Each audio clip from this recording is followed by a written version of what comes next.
तर आम्हाला तो विषय पूर्णपणे संपला आणि असं लक्षात आलं की तिच्याच घरातलं कोणीतरी आहे की तिच्यावर तो अत्याचार होतो आहे. अरे बाप आणि त्याच्यातून असं तो अत्याचार जेव्हा आमच्या डोळ्यासमोर ही सगळी हकीकत आली ना, तेव्हा अक्षरशः आम्हाला पण रडू आलं की असंही समाजात घडतं.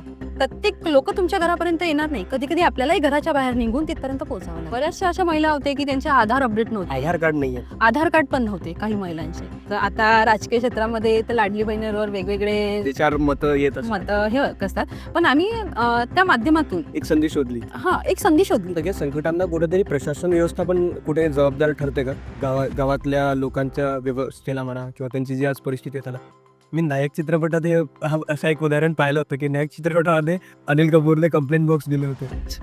प्रत्येक ग्रामपंचायत हे सगळं करतं का की जी बॉडी असते ती प्रॉपर वर्क करते वगैरे वगैरे? पहा, त्या ग्रामपंचायतचा माझा खूप आगळा वेगळा अनुभव आहे.